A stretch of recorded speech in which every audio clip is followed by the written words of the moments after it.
Olá e sejam bem-vindos a mais um episódio de Kings of History, um podcast onde iremos falar de todos os reis de Portugal de forma cronológica. No último episódio ficámos a perceber a dificuldade que era conquistar territórios a sul do Tejo e também conhecemos a versão dos nossos vizinhos espanhóis sobre quando Dom Afonso Henriques esteve em cativeiro. Terminámos com Dom Sancho a ser armado cavaleiro pelo seu pai. No episódio de hoje vamos acompanhar os passos de Dom Sancho, que estava cada vez mais próximo do trono. Mas antes de começarmos, gostaria de lembrar a todos que podem ouvir todos os episódios até agora lançados através do nosso website, kingsofhistory.buzzsprout.com, e nas plataformas de podcast habituais. Passem também nas nossas redes sociais para estarem sempre a par de quando lançamos novos episódios. Sigam-nos e deem um like. Vamos então continuar a nossa viagem. Em Portugal, no ano de 1173, parece ter-se operado uma verdadeira revolução na Cúria Régia. Vimos que, a partir de setembro de 1169, os documentos eram firmados conjuntamente pelos oficiais da Cúria, ou de Dom Afonso Henriques, e pelos oficiais de Dom Sancho, sendo que o nome do filho ficava ao lado do pai. Também vimos as teorias de que isto parecia querer levantar. Agora, em outubro de 1173, desapareceram da documentação os oficiais de Dom Afonso Henriques, e os oficiais do infante Sancho deixam de ser oficiais do rei Dom Sancho e passam a ser os titulares dos cargos da Cúria. Ou seja, Dom Afonso Henriques cede aos homens do seu filho os cargos da corte, muito embora isto possa não querer dizer nada no que respeita a uma cedência de poder por parte do pai. Muito provavelmente, os homens de Sancho eram personalidades escolhidas ou aprovadas pelo rei, e que também eram os seus homens. Um exemplo disto é o facto de Fernando Afonso, filho mais velho e ilegítimo de Dom Afonso Henriques, alferes mor do reino até aqui, passava a ser, a partir de abril, alferes do rei Sancho, sendo que acabou por desaparecer da documentação em outubro, e existem várias teorias sobre o seu destino, mas isso é algo que não vamos seguir aqui neste podcast.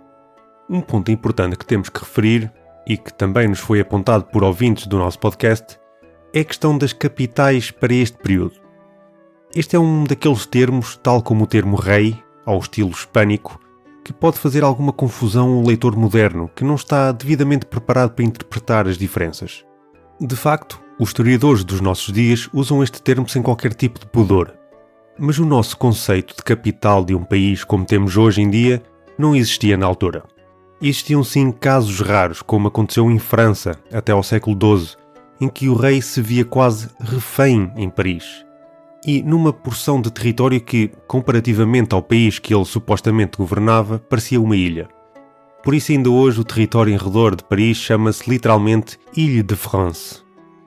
Por isso, não estranhamos o facto de que, durante metade da sua história, a dinastia dos Capetos permaneceu sediada em Paris. Aliás, existe uma teoria muito interessante patrocinada pelo historiador Patrick Boucheron, que defende que esta situação peculiar de Paris é provavelmente a raiz do conceito de capital como ele se foi concebendo. Na maioria dos países, contudo, os governantes exerciam o seu poder pela sua presença e pela sua proximidade. E, como não podiam estar em todos os sítios ao mesmo tempo, adotaram um modelo que ficou conhecido por nós como cortes itinerantes.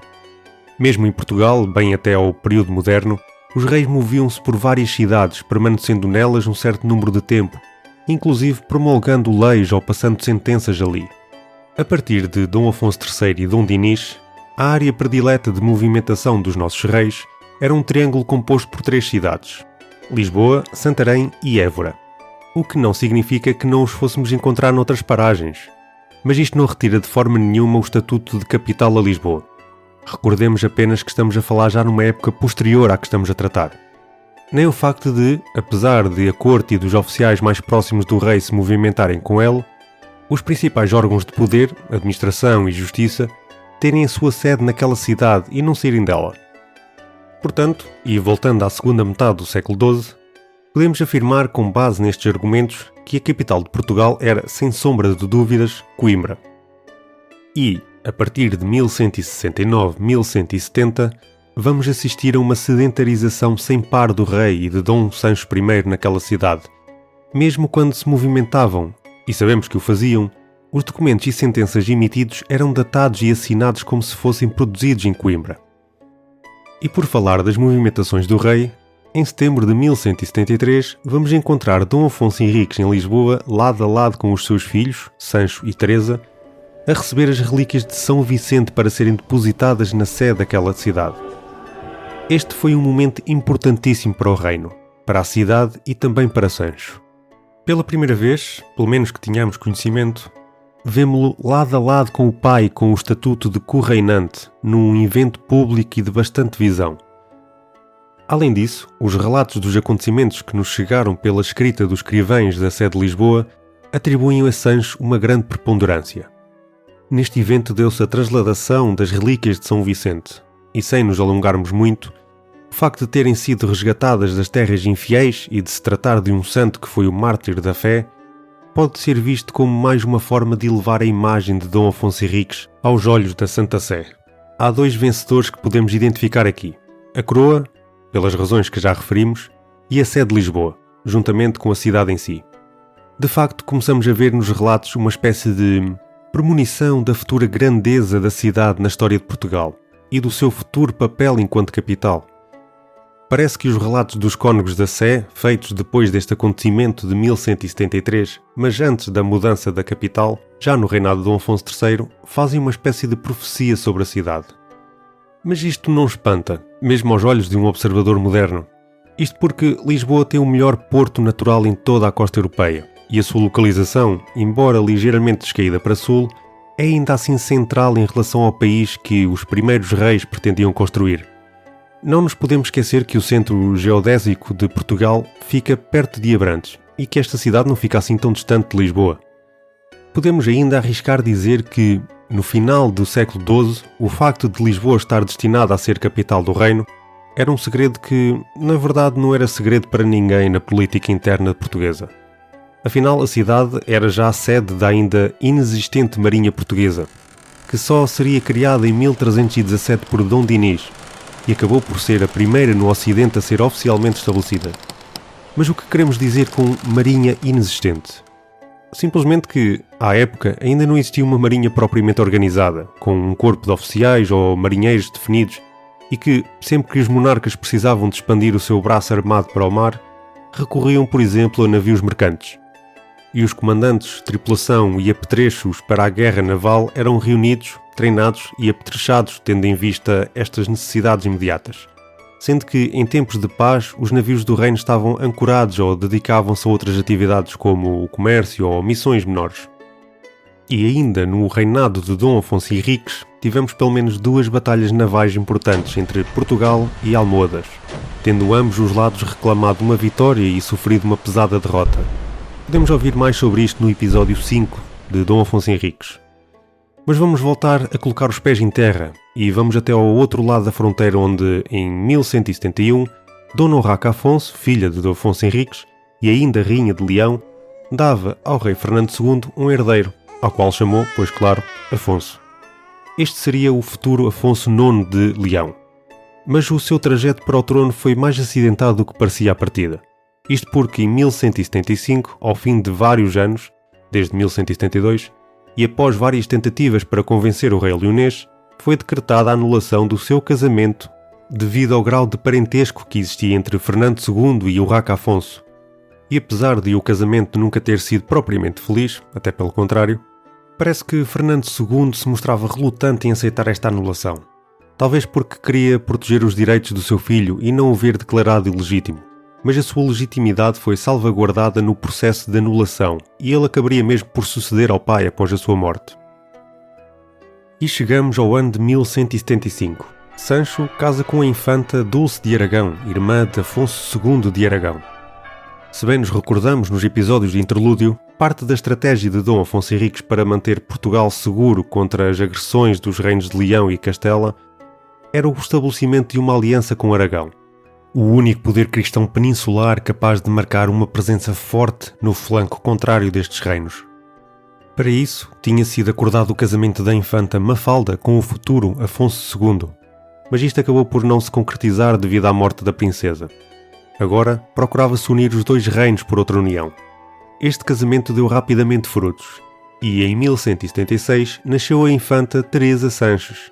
Mas não seria a única, uma vez que o matrimónio entre Sancho e Dulce geraria ao todo 9 filhos, aos quais se deve juntar os 11 filhos reconhecidos por Sancho das suas aventuras ao longo da vida. Sobre este assunto há uma espécie de piada recorrente entre os historiadores sobre o cognome que Sancho acabou por receber mais tarde, o Povoador. O segundo rei de Portugal, com os seus 20 filhos, também deu o seu contributo direto na povoação do reino, ao invés de ser apenas com a concessão de forais e fundações de novas povoações.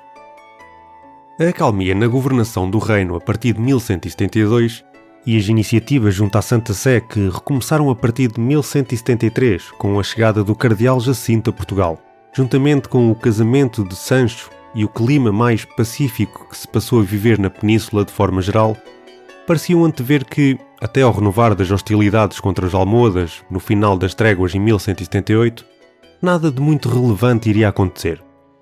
E, de certo modo, foi mais ou menos assim que as coisas se processaram. Não fosse um pequeno indício muito revelador, mas que facilmente passaria despercebido a qualquer leitor que não tivesse formação ou experiência no ofício da história. A documentação oficial que temos remete-nos para uma espécie de tentativa de golpe na corte por parte de Sancho contra o seu próprio pai, Dom Afonso Henriques. Entre setembro e outubro de 1175, duas doações que foram feitas pelo próprio infante mostram que este utilizou os serviços de Vasco Sanches de Barbosa, que era o antigo chanceler do rei até 1172, em vez de utilizar os serviços do atual chanceler, Pedro Feijão. Isto é extremamente invulgar e até inédito na documentação daquela natureza. E se tivermos em conta que, no primeiro documento, Sancho se apresentava na primeira pessoa do singular e com o título de Rex, remetendo o pai para Dominus Terrae, que significava Senhor da Terra ou Senhor do Território, e que, no segundo documento, o nome de Dom Afonso Henriques não é tido nem achado, isto parece querer dizer que Sancho se estava a apresentar como rei e governante em pleno, sem qualquer limitação, sendo o pai destituído a uma espécie de rei emérito.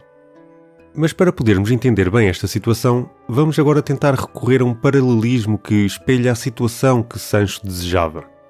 Entre 2013 e o dezembro de 2022, nós tínhamos um Papa Francisco, plenamente no ativo enquanto sumo pontífice, mas ao mesmo tempo Bento XVI ainda estava vivo. Contudo, a documentação acabou por normalizar depois deste incidente, o que nos faz crer que esta tentativa do príncipe não surtiu qualquer efeito, mas também não parece ter deixado marcas evidentes na relação entre pai e filho. Mas por que é que Sancho terá feito tal coisa? Este período coincide com as consequências da anulação do casamento de Fernando II de Leão com Urraca, o que deve ter contribuído para um agravamento das relações que em si já eram amargas entre os dois reinos e que possibilitou uma campanha dos leoneses contra a região de Celurico da Beira.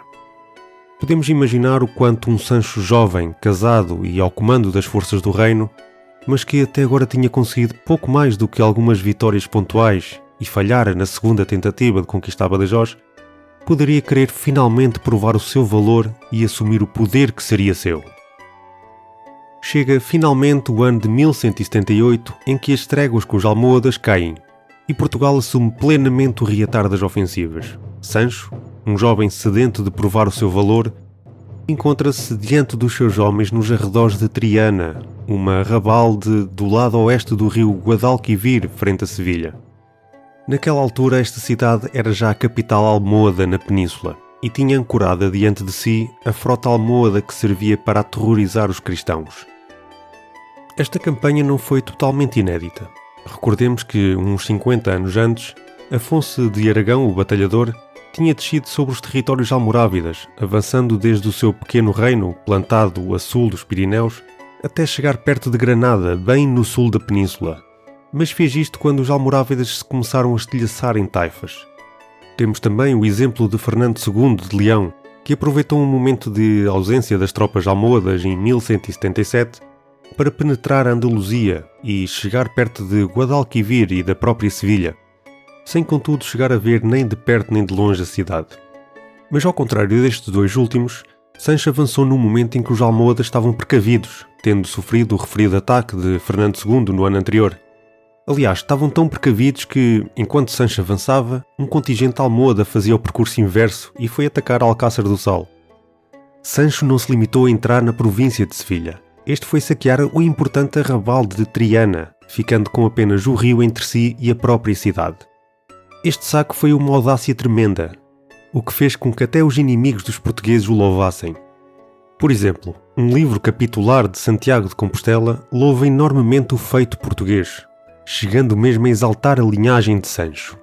No regresso, Sancho reconquistou Beja, outra vez, mas para a ter de abandonar, outra vez. Mas trouxe consigo um espólio riquíssimo, pôs a cristandade boca aberta e conseguiu terminar as tréguas com os almohadas com um estrondo. Era hora de recolher os dividendos e Portugal não tardou a fazê-lo, voltando à carga em Roma.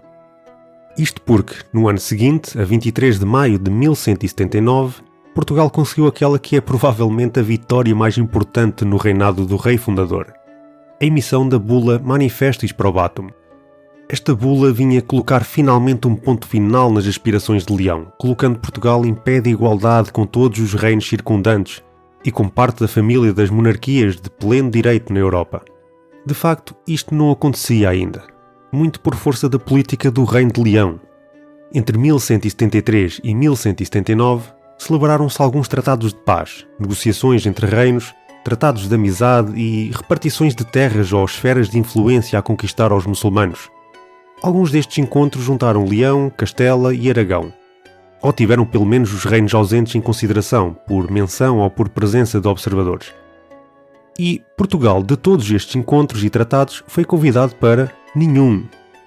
Mesmo Aragão, que tinha uma aliança matrimonial com Portugal e que tinha face a Castela o mesmo problema que os portugueses tinham face a Leão, e que também optou por se afirmar diante da Santa Sé para se libertar de qualquer obrigação perante o vizinho castelhano, não pôde ou não quis incluir Portugal nestes processos. Por isso, quando finalmente a bula chegou, foi um respirar de alívio para a corte portuguesa. A possibilitar esta bula esteve uma série de fatores, alguns deles já mencionados por nós em episódios anteriores, mas vamos só relembrar de forma rápida. Por um lado, o Tratado de Veneza de 1177, seguido pela chamada Paz de Constança, colocava um ponto final no conflito entre o imperador Federico Barbarossa, do Sacro Império Romano Germânico, e o Papado. Por outro lado, a vinda do cardeal Jacinto como legado pontifício à Península, a partir de 1172, permitiu a Roma inteirar-se mais sobre os reais problemas que este território enfrentava e possibilitou a afinação da estratégia da Santa Sé para as Hispânias. Mas antes de continuarmos, temos de falar sobre o estado do conflito pela primazia da Igreja Peninsular. Este conflito era entre Braga e Toledo, mas acabou por amainar, uma vez que o Papado decidiu conceder o título a Toledo, mas esvaziá-lo de qualquer real poder, passando a ser um título honorífico e nada mais. Isto vazou as ambições reais de qualquer dos partidos. Podemos ver isto hoje em dia pelo facto de que, embora muitos de nós já não estejamos familiarizados com a estrutura e a organização da Igreja, ainda conseguimos reconhecer títulos como Cardeal Patriarca, Arcebispo, Bispo, etc. Já a Primaz das Espanhas passa-nos completamente ao lado. Mesmo em Espanha, apenas os toledanos fazem questão de dizer com orgulho que a sua diocese é a Sé Primada da Espanha. Outro fator que ajudou a este entendimento foi a morte de Dom João Peculiar, em 1175. Ele, que foi uma base importantíssima na luta pela independência e afirmação de Portugal, foi também, enquanto homem da Igreja, irredutível perante algumas das ordens da Cúria Romana, e por isso era mal visto e até punido. A partir de 1163, a sua idade e doença impediram-no de se movimentar e deixou de viajar para fora das suas terras, muito menos para Roma, o que explica também porque é que o processo de afirmação de Portugal junto a Roma adormeceu muito. Ora, em 1175 foi nomeado para o lugar do falecido Dom João Peculiar, Dom Godinho. Este, uma figura muito mais conciliatória do que João Peculiar, conseguiu um entendimento muito fácil com Roma e com Toledo, apesar de continuar com o braço de ferro contra Santiago de Compostela e a sua pretensão às dioceses da Lusitânia. E finalmente, a imagem de Portugal e do seu rei foi também retocada. De conquistador e vitorioso que alicerçava a sua legitimidade na sua força e no evidente favor divino, passávamos a ver a tentativa de retratar o rei como hábil governante, piedoso, defensor do povo, da Igreja e das causas santas. Devemos recordar neste contexto o episódio de transladação das relíquias de São Vicente para Lisboa, após estas terem sido obtidas do meio das terras de infiéis. Sabemos então que Portugal tinha voltado a mover interesses junto da Santa Sé e de Dom Godinho, que se tinha deslocado a Roma várias vezes, sendo a primeira entre 1176 e 1177. Sabemos também que, por esta altura, se incitou uma campanha militar por Sancho a Triana, perto de Sevilha, que arregalou os olhos da Europa e fez até os inimigos valorizarem os feitos portugueses. Também sabemos que Portugal tinha aliados nos Templários que estavam por esta altura no auge do seu poder, pois no dia 25 de novembro de 1177, sob o comando do rei Balduíno IV de Jerusalém, tinham vencido uma força esmagadora de Saladino que poderia muito bem ter significado o colapso dos reinos cristãos no Levante, caso o desfecho fosse diferente. E também sabemos que Roma não faz nada sem lhe ser pedido ou dirigido formalmente. Daí que estamos certos de que houve novo pedido de reconhecimento de Portugal como reino antes de maio de 1179. Embora não o conheçamos nem façamos ideia de quando ou como aconteceu. Roma não aceitava novos favores sem que haja novos pagamentos. Portanto, o tributo português de 4 onças de ouro, feito em 1143-1144, foi essencialmente quadruplicado para 2 marcos de ouro. O que sabemos é que, datado de 23 de maio de 1179, a tão aguardada bula chegou ao reino. E, entre outras coisas, garantia o estatuto de Portugal enquanto reino independente e apenas vassalo da Santa Sé, o estatuto de Dom Afonso Henriques como seu primeiro rei, a garantia da posse dos territórios a conquistar e a inviolabilidade desta nova entidade política face a qualquer outro poder cristão. Animados com esta certeza sobre a independência, os portugueses não desarmaram. Por um lado, após uma aliança com Afonso VIII de Castela, atacaram Leão, que se defendeu bem e ainda infligiu derrotas pesadas ao lado lusitano. Por outro lado, continuaram a pressionar os muçulmanos por terra e por mar. E em 1179, Foz Roupinho, o lendário almirante, saqueava novamente os arredores de Sevilha, tendo subido Guadalquivir na sua frota. Depois, como vimos no episódio 5 de Dom Afonso Henriques, Foz Roupinho venceu a lendária Batalha do Cabo Espichel em 1180, mas foi morrer diante da frota almohade em 1181 numa derrota pesada para os portugueses. Ainda assim, houve uma nova entrada nos arredores de Sevilha, em 1182, protagonizada pelos Cavaleiros Vilãos da Fronteira. Ao mesmo tempo que Portugal se tornava um espinho cravado nos almohadas, os castelhanos também estavam a dar sinais de atrevimento, avançando em expedições de saque até aos arredores de Córdoba. Além disso, fizeram pressão sobre o rei de Leão para que abandonasse finalmente a sua aliança com os muçulmanos, que tinha sido estabelecida em 1168, como já vimos, apesar dos desentendimentos em 1175. De repente, parecia que o poder almohade iria cair da mesma forma que caíram os almorávidas e caíra o califado.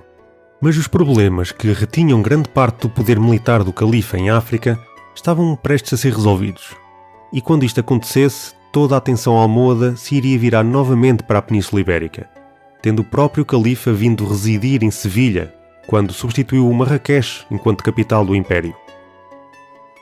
Em resumo, tínhamos agora 5 reinos cristãos poderosos, consolidados e pontualmente em paz entre si, unidos numa espécie de pacto nada secreto de reconquista dos territórios do Sul e já com tratados assinados para a repartição das áreas conquistadas. Estes reinos eram Portugal, Leão, Castela, Aragão e Navarra. Este último deixado um pouco para trás e já sem qualquer fronteira com os muçulmanos, e era cada vez mais um reino satélite dos ingleses ou franceses, de forma a poder proteger-se das agressões dos aragoneses e castelhanos. De todos estes reinos, Castela e Leão eram de longe os mais poderosos e com mais recursos, estando a coroa de Aragão dividida entre os assuntos peninsulares e do Mediterrâneo, visto que, agora, os reis aragoneses eram também condes catalães e senhores da Provença, no sul de França. Mas era Portugal o reino mais belicoso face aos almohadas, atacando tanto por terra como por mar, sendo que era a primeira vez que um poder cristão se batia de igual para igual com os muçulmanos no Atlântico e até vencia. Mas quando os almohadas arrumassem a casa em África, as represálias iriam fazer-se sentir e era certo que Portugal iria ser o reino mais castigado, já que tinha sido também o mais atrevido. Alguns exemplos são o assalto a São Martinho do Porto e o ataque a Porto de Mós, que terminou em derrota esmagadora para os almohadas, e o cerco de Santarém em 1184, no qual Sancho resistiu às forças comandadas pelo próprio califa. Todos estes eventos foram descritos nos episódios finais de Dom Afonso Henriques.